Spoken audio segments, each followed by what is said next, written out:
Declarou-lhes, pois, Jesus: eu sou o pão da vida.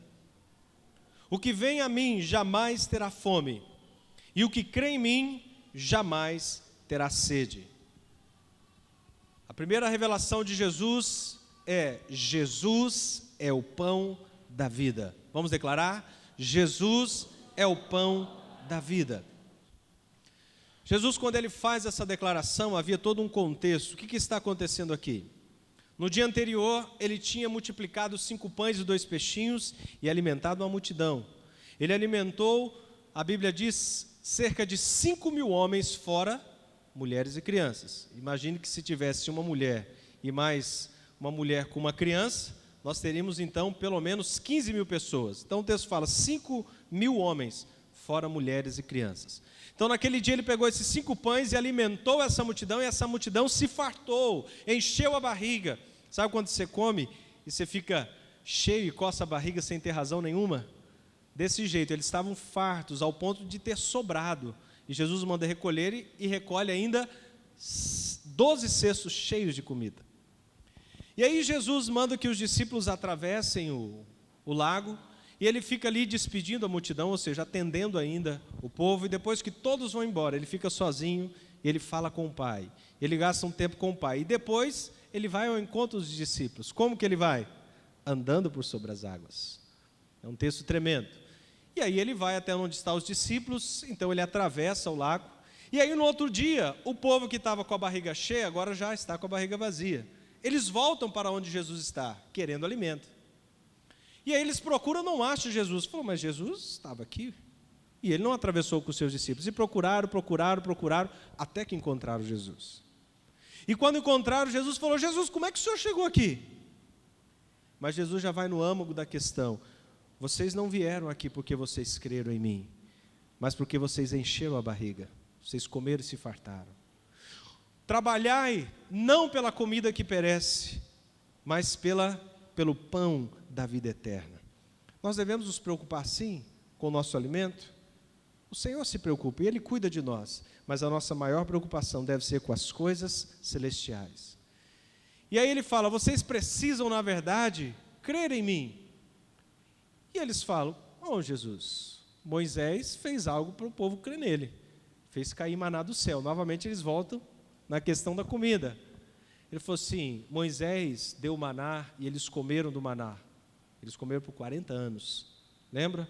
Caíam toda manhã, algo como parecendo uma semente de coentro. Eles pegavam aquilo, faziam um bolo que ficava com gosto de mel, e aí tinha sabor de mel, por 40 anos. E eles falam, então Moisés deu sinal a eles. E qual é o sinal que o Senhor faz? Ele falou assim, Moisés não nos deu o verdadeiro pão, porque o povo comeu desse pão e morreu. O verdadeiro pão, quem dá, é o Pai Celestial. Eu sou o pão que desceu do céu. E aí ele faz essa declaração aqui, eu sou o pão da vida. O que vem a mim jamais terá fome, e o que crê em mim jamais terá sede. Eles não estão entendendo, porque eles estão achando que é o pão natural. Eles falam, se esse pão matar fome, nunca mais vamos ter fome, dá-nos desse pão. Ele fala, eu sou esse pão.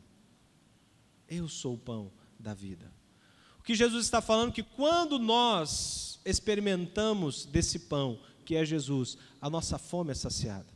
Todo homem tem uma fome dentro de si. O homem procura por algo e muitas vezes ele tenta se satisfazer através dos prazeres dessa vida, através da busca pela riqueza, através das drogas, da bebida, da prostituição, seja o que for. Mas ele nunca vai matar a sua sede. Mesmo que ele procure na filosofia, na religião, até que ele encontre o pão da vida. Ele diz, quem come desse pão jamais terá fome. É isso que Jesus está falando. Então, nenhuma religião, nenhum rito sagrado pode matar a nossa fome das coisas eternas. Mas aquele que se alimenta de Cristo, esse tem a vida eterna, jamais terá fome. Diga comigo, Jesus é o pão da vida. Primeira revelação então de Jesus, eu sou o pão da vida. Segunda revelação, vamos um pouco à frente, 2 capítulos à frente, no capítulo 8. João capítulo 8, versículo 12.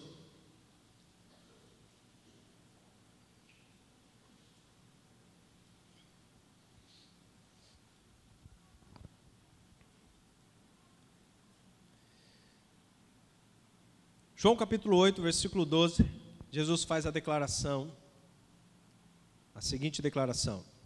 De novo, lhes falava Jesus dizendo: eu sou a luz do mundo. Quem me segue não andará nas trevas, pelo contrário, terá a luz da vida. Jesus declarou: eu sou a luz do mundo. Que tremendo Jesus nós temos. Eu sou a luz do mundo. A pessoa sem Jesus, ela está em trevas. A pessoa que não tem Jesus, além de estar em trevas, está dominada pelo príncipe das trevas. Se não me falha a memória, Efésios capítulo 3 fala que o Deus desse século cegou o entendimento dos incrédulos. E ele é chamado de o príncipe das trevas. Então, quem não tem Jesus está em trevas. Mas ele está falando que quem me encontra, quem me recebe, tem a luz da vida. Eu sou a luz do mundo. Quem me segue, fala de se tornar seu discípulo. Quem me segue não andará nas trevas, pelo contrário, terá a luz da vida. A filosofia, por mais esplêndida que seja, não pode iluminar a alma humana, nem as religiões ou experiências místicas podem acender o caminho do homem rumo à eternidade. Somente a luz da vida pode fazer isso, e é Jesus. É interessante que a luz tem pelo menos 3 símbolos que eu gostaria de destacar. O que representa a luz? Primeiro, a luz representa a vida. Sim ou não? Quando a criança vai nascer, nós dizemos, a mamãe vai dar a luz. Então, a luz representa a vida. Da mesma maneira que faz uma comparação em Eclesiastes, quando a luz se apaga, fala referindo-se à morte do homem. Quando a luz do homem se apaga, quer dizer que ele morreu. Então, a vida é representada pela luz. Então, Jesus é a vida, é a luz. Outra coisa que a luz representa é pureza e santidade. Se as trevas representam o pecado, a escuridão, as coisas escusas, a luz representa pureza e santidade. Só Jesus pode purificar o homem, torná-lo santo, ao ponto de ele dizer: agora vocês se tornarão também a luz do mundo. A luz do mundo. Então Jesus, que é a luz do mundo, representa a vida, representa a pureza e a santidade. Uma outra coisa, a terceira que eu gostaria de destacar, que a luz representa, é o conhecimento. A gente fala quando a pessoa é uma pessoa madura, estudada, experiente, a gente fala, essa pessoa é uma pessoa esclarecida. Então, a luz fala também de conhecimento. Mas o verdadeiro conhecimento nós só encontramos quando encontramos Jesus. Por mais inteligente que o homem é, por mais que ele consiga resolver problemas complicadíssimos da física, da química, matemática, se ele não encontrou Jesus, ele é apenas um homem inteligente, mas ele não conheceu a sabedoria, nem o verdadeiro conhecimento. Porque ele pode continuar crendo que tudo apareceu por um acaso, que tudo que existe hoje é obra de uma explosão e tudo apareceu aí por um acaso. Se fosse assim, é muito fácil. Você que tem um fusquinha, coloca uma bomba debaixo dele, explode ele, quando ele voltar, provavelmente ele vai voltar evoluído em uma Ferrari. Experimenta aí. É uma boa teoria. Pois muitas pessoas creem que através de uma explosão, tudo se organizou. E são homens inteligentes, considerados sábios da nossa época. Mas enquanto ele não conheceu Jesus, ele não experimentou da luz da vida, ele não conheceu o verdadeiro conhecimento. Então Jesus declara: eu sou a luz do mundo. Então, 2 identidades nós já temos: Jesus, o pão da vida e a luz do mundo. Vamos para a terceira. Que Jesus maravilhoso. Agora vamos para o capítulo 10, mais 2 capítulos. Pula aí, capítulo 10.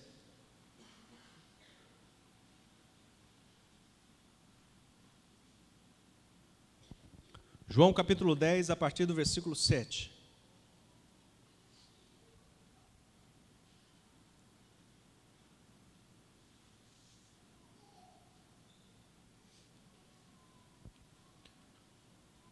João 10, a partir do versículo 7, vamos até o 9. Jesus, pois, lhes afirmou de novo: em verdade vos digo, eu sou a porta das ovelhas. Diga comigo, Jesus é a porta das ovelhas. Ele se revela agora como a porta das ovelhas. Todos quanto vieram antes de mim são ladrões e salteadores, mas as ovelhas não lhe deram ouvido. Eu sou a porta, ele está novamente enfatizando. Que porta? A porta das ovelhas. E aí ele completa: se alguém entrar por mim, será salvo. Entrará e sairá, e achará pastagem. Há portas que o homem entra, que o aprisionam e o escravizam, e ele não consegue sair mais. Mas Jesus é uma porta diferente.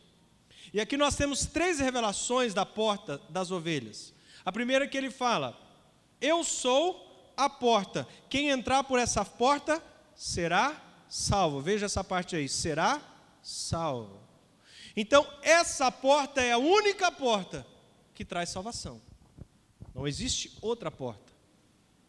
Se você entrar por essa porta, ele diz, se você entrar por a porta das ovelhas, essa porta te salvará.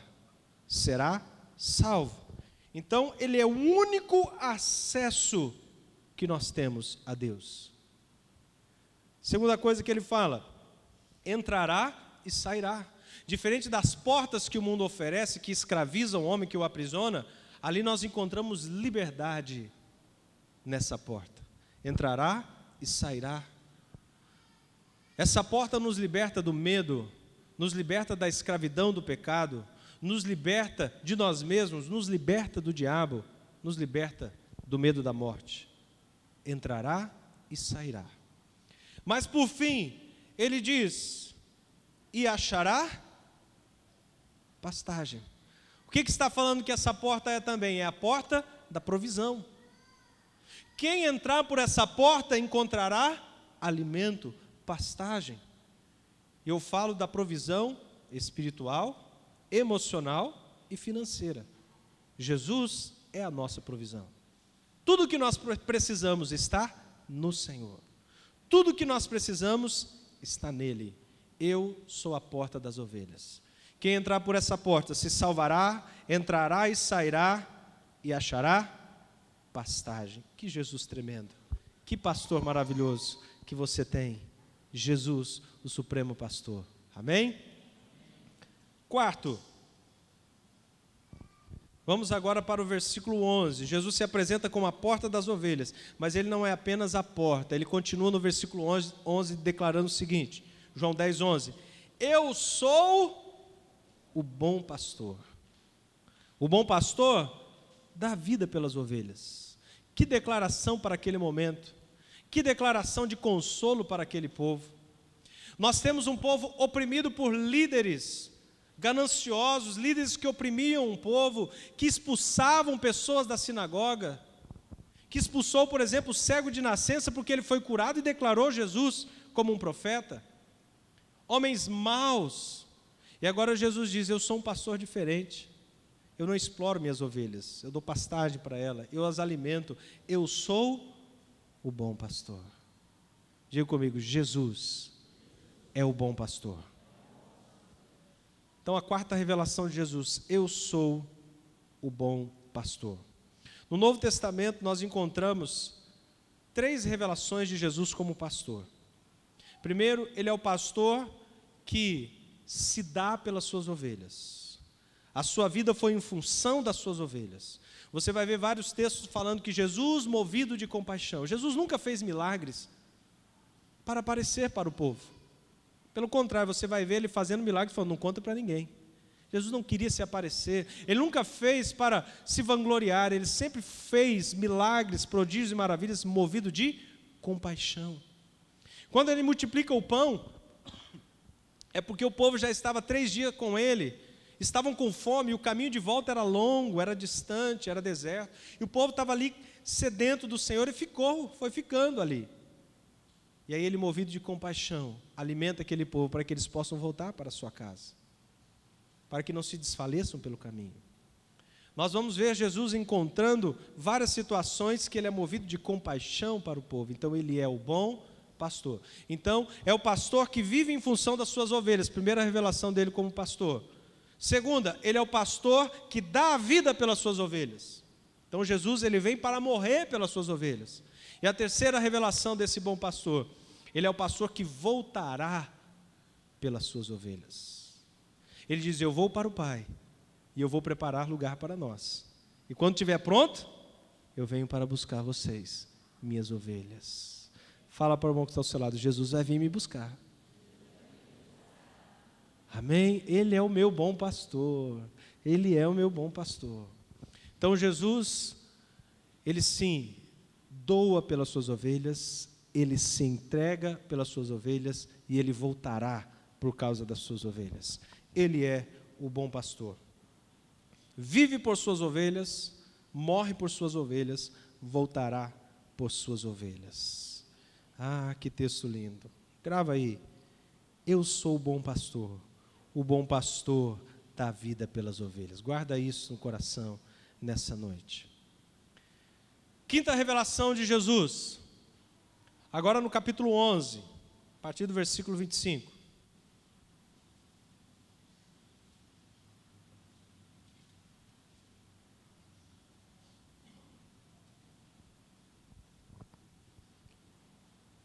João capítulo 11, versículo 25 e 26. Uma outra revelação de Jesus. Que revelação poderosa é essa que nós vamos ouvir agora? Abre bem os seus ouvidos e coração.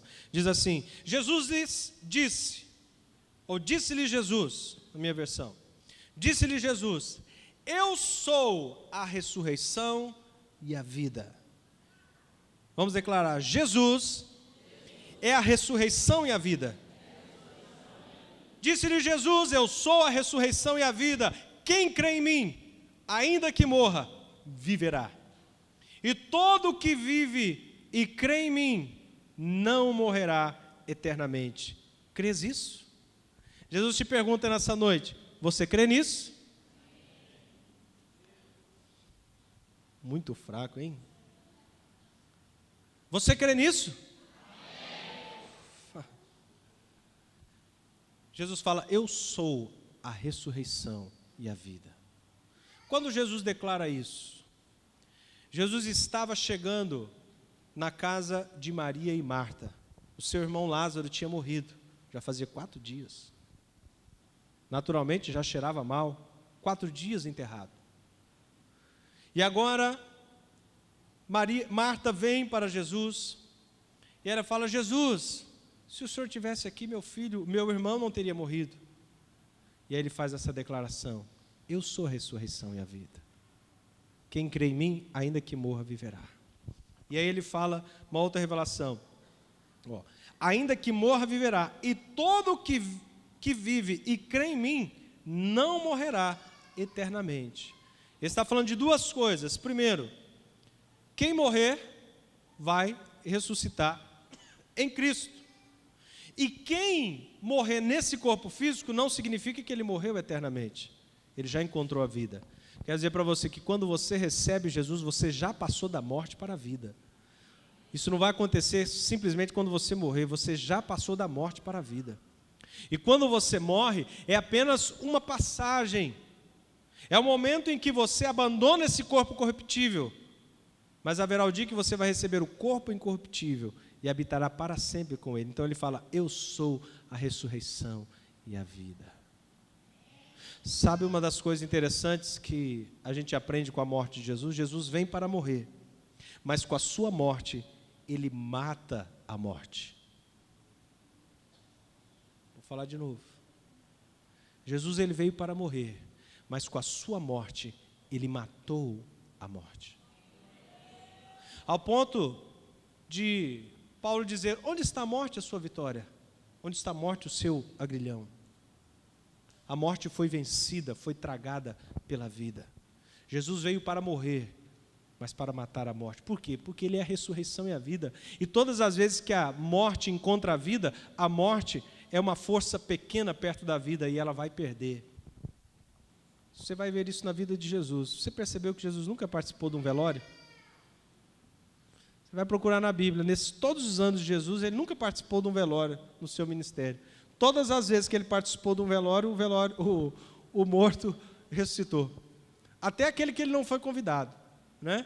Diz que ele estava entrando numa cidade, estava saindo um cortejo, E a mãe estava chorando porque ela era viúva e só tinha um filho.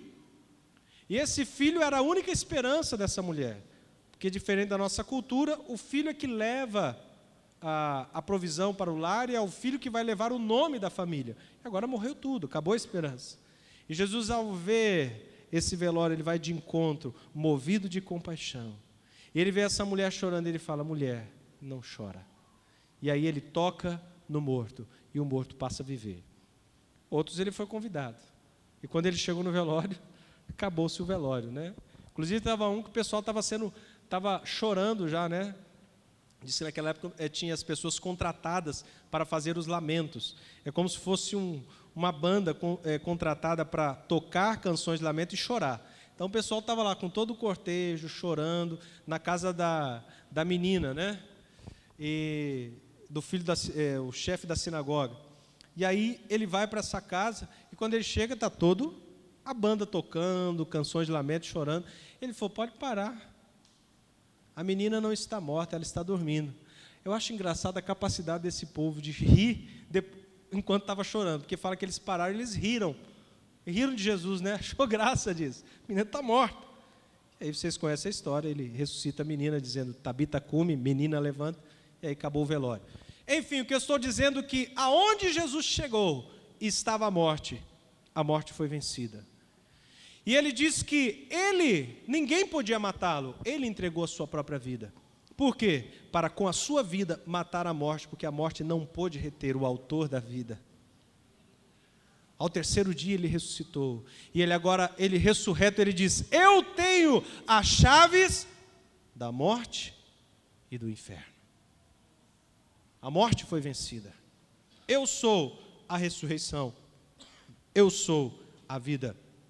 Jesus veio, vou repetir, ao mundo para morrer e com a sua morte matar a morte. Ele é a vida. Ele é a vida, e todo o que nele crê, ainda que morra fisicamente, jamais morrerá eternamente. Não precisamos mais temer a morte. Você não precisa mais temer a morte. Um cristão que entende isso e crê, no momento da morte, sim, ele sente a dor da separação, da saudade, mas ele consegue encontrar consolo no Senhor. Amém? O cristão é o único que consegue cantar em face da morte. Está ali o morto no caixão e nós estamos cantando canções de esperança. Não é verdade?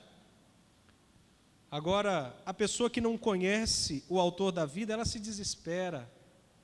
Ela perde a esperança. E outra coisa, o maior medo do homem é a morte. O homem sem Deus, o maior medo do homem é a morte. Quando passava o programa de Frente com o Gabi, se tinha uma entrevista que eu achasse interessante, eu gostava de assistir. No final ela fazia um bate-bola, perguntas rápidas, né?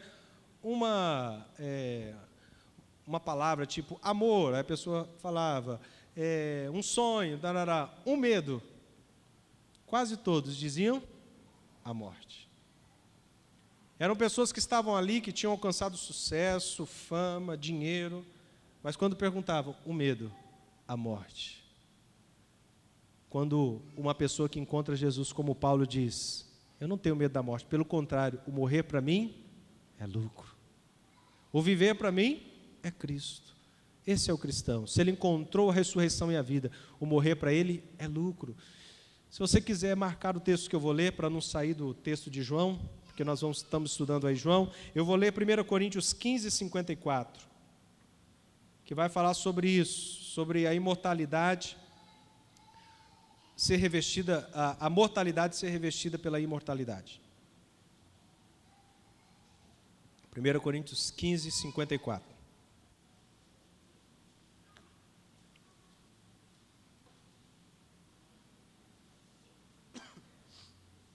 Diz assim o texto sagrado, 1 Coríntios 15, 54. E quando esse corpo corruptível se revestir da incorruptibilidade, está falando o quê? Quando esse corpo morrer, mas esse corpo corruptível for revestido da imortalidade, e o que é mortal se revestir da imortalidade, então se cumprirá a palavra que está escrita: tragada foi a morte pela vida. Tragada foi a morte pela vida. A vida prevalece sobre a morte. E Jesus é a ressurreição e a vida. O que Paulo está falando aqui é que ainda que morramos fisicamente, esse corpo será revestido da imortalidade e a morte será tragada pela vida. Porém, se Jesus vier te buscar, se você ainda estiver vivo no arrebatamento, glória a Deus, a Bíblia diz que também o seu corpo passará por uma transformação, no abrir e piscar de olhos. Você será revestido desse corpo glorificado. Posso ouvir um amém? Amém. Só aqueles que creem? Amém. Aleluia. Sexta revelação de quem Jesus é. Nós estamos falando as 7 identidades de Jesus. Chegamos na penúltima e alguém diga glória a Deus. Agora vamos para o capítulo 14.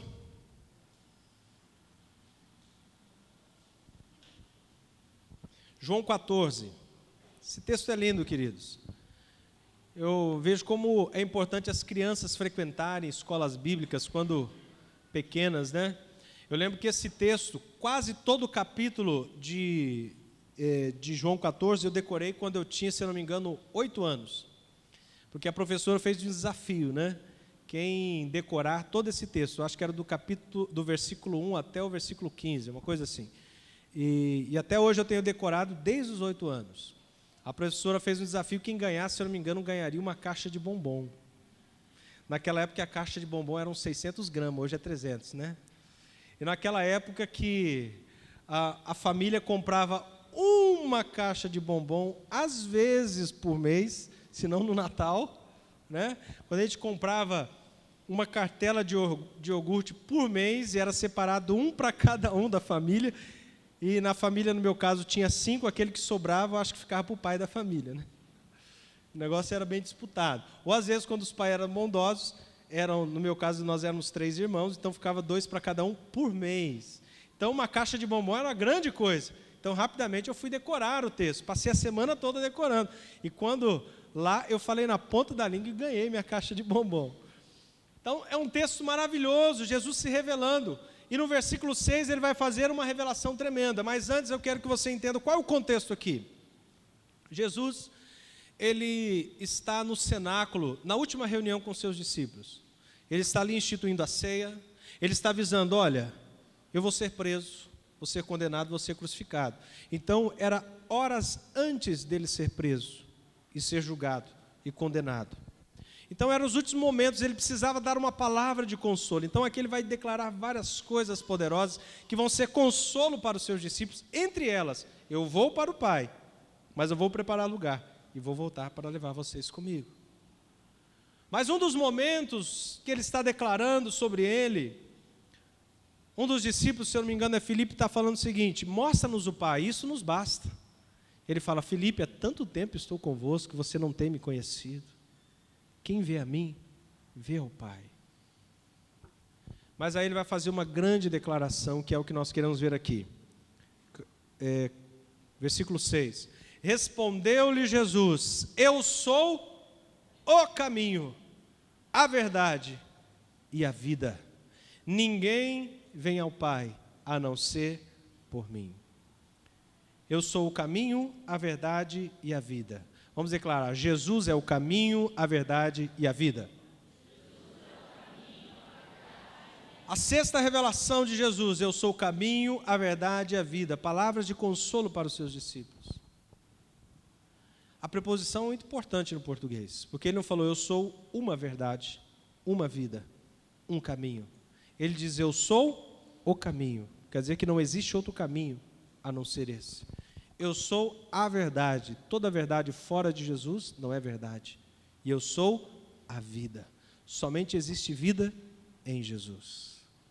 Eu não sei o que a religião tem feito hoje com as pessoas, ao apresentar outros caminhos e outros meios de chegar a Deus.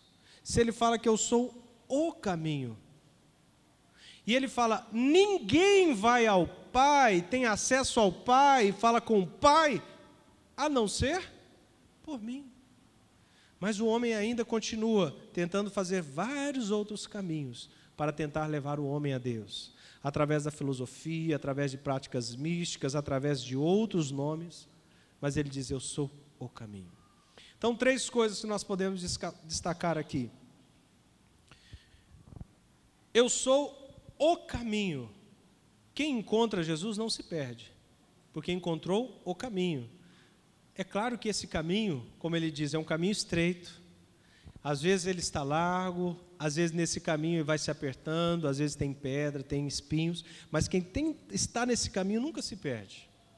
Há momentos difíceis nesse caminho, mas é o único caminho que conduz ao Pai. Então, se você entrar nesse caminho e permanecer nesse caminho, ele vai te levar direto ao Pai. Quem já se perdeu aí? Deixa eu ver aqui. Quem já se perdeu no caminho, perdeu a rota? Deixa eu ver aqui. Ó, tem vários homens admitindo isso, hein? Uma proeza. É difícil o homem admitir que está errado, né? Geralmente, quando eu erro o caminho, minha esposa fala, você está perdido? Eu falo assim, não, estou perdido não. Estou te mostrando outros caminhos, né? Para você não conhecer essa região, essa área aqui. Estamos vendo outras belezas da cidade, né? É difícil o homem admitir que está errado. Mas quando você pega o caminho errado, muitas vezes você vai para a direção oposta. Agora Jesus está falando, eu sou o caminho, quem acerta esse caminho, anda por esse caminho, não vai errar o caminho, não vai errar a rota, ela dá direto ao Pai. Então, quem encontra o caminho, nunca se perde. Eu sou a verdade, Jesus declara. Quem tem a verdade, quem tem Jesus, tem sua mente esclarecida. Durante muitos anos, nós estamos buscando, fora de Jesus, a verdade. O próprio Pilatos, ele pergunta, o que é a verdade? O que é a verdade? O homem sempre está procurando, o que é a verdade? Qual é a verdade? E o homem está procurando em todos os meios encontrar a verdade. Mas quando ele encontra Jesus, a sua procura cessa. Porque ele encontrou a verdade. Se você ainda está procurando a verdade, eu quero te apresentar hoje Jesus. Ele é a única verdade. Todas as verdades fora dele te conduzirá à mentira. Ainda que essa verdade tenha uma parte da verdade, ela contém dentro de si a mentira. Só Jesus é a verdade. Amém? Mas ele diz, eu sou a vida. Não precisamos temer a morte, pois ele é a própria vida, é a vida eterna. Como eu falei já no outro tópico bastante sobre isso, não preciso reforçar tanto, mas ele é o caminho, a verdade e a vida. Se você encontrou a vida, você não tem o que temer. Você está no caminho, você está com a sua mente elucidada e você tem a vida. Amém? E por último, alguém diga amém? João capítulo 15, versículos 5 e 6.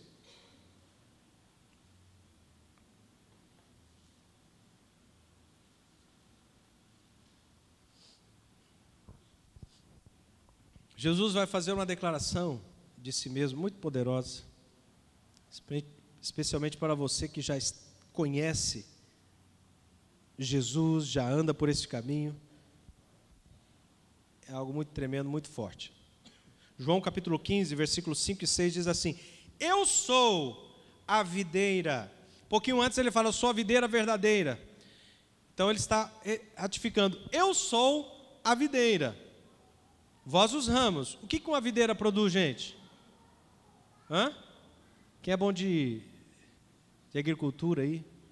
Ou de matemática? O que a videira produz? Uvas, ok?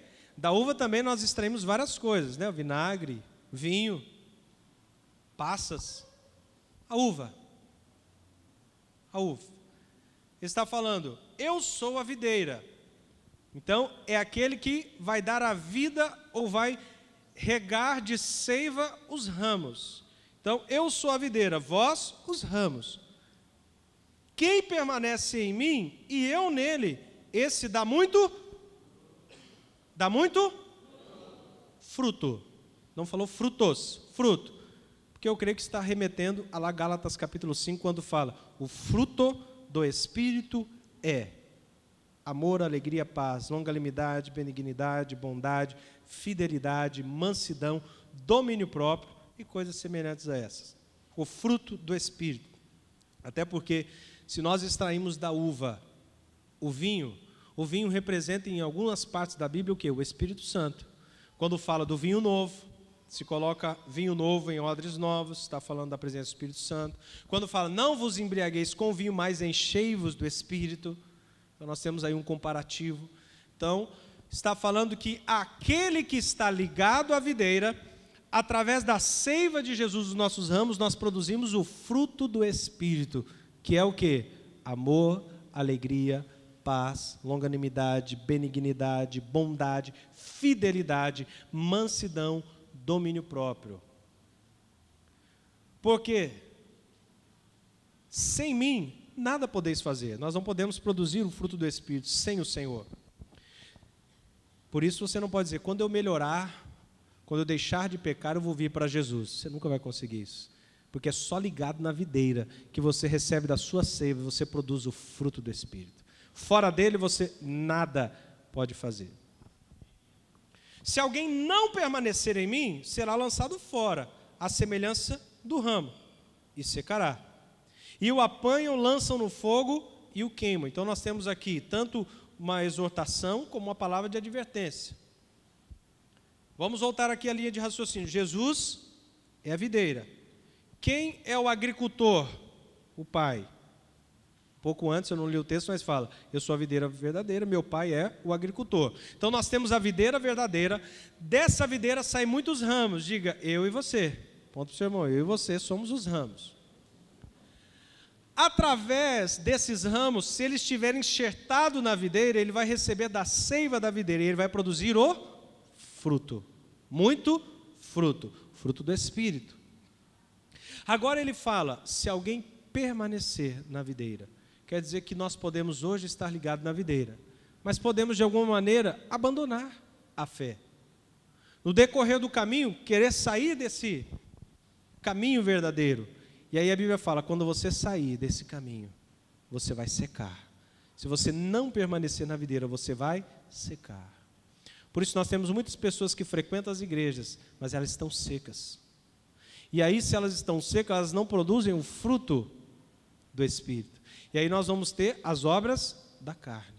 Aí nós vamos ver crentes carnais. E aí, Gálatas capítulo 5, na continuação, fala do fruto do Espírito, mas as obras da carne são prostituição, impureza, lascívia, tudo relacionado a pecados sexuais. Prostituição, impureza, lascívia, idolatria, feitiçaria, inimizades, porfias, contendas, guerras, glutonaria, bebedices, ciúmes, invejas e coisas semelhantes a essa. Então nós vamos ter pessoas que estão dentro da igreja, mas elas estão secas da videira. E aqui o que acontece, fala, se você não permanecer na videira, a semelhança do ramo, porque quem não está ligado na videira já está morto. Então, junto desses, aquele que está ligado na videira e se desliga da videira vai secar. E o que vai acontecer com ele? Vai ser juntado, todos eles, e vão ser lançados no fogo. Está falando do quê? O pessoal está com medo, falou bem baixinho. Inferno. Essa palavra não pode falar na igreja. Pastor, em um lugar de culto, não vamos falar dessas coisas, inferno. Então está falando de que o fogo? Inferno. Os irmãos sussurraram aí, é inferno. A Bíblia vai falar várias vezes do fogo que não se apaga. Apocalipse vai falar desses ramos que serão juntados, que estão secos, e que serão lançados no lago de fogo e enxofre. Por isso está uma exortação para a igreja. Permaneça ligado na videira, porque sem mim vocês nada podem fazer, vocês não têm vida em si mesmo, você só tem vida se você está ligado na videira, mas eu sou a videira verdadeira. Jesus é a videira verdadeira. Jesus é a videira verdadeira. Vamos recapitular as 7 identidades de Jesus e nós vamos orar. Jesus é o pão da vida. Jesus é a luz do mundo. Jesus é a porta das ovelhas. Jesus é o bom pastor. Quinto, Jesus é a ressurreição e a vida. Sexto, Jesus é o caminho, a verdade e a vida. E por último, Jesus é a videira verdadeira. A videira verdadeira.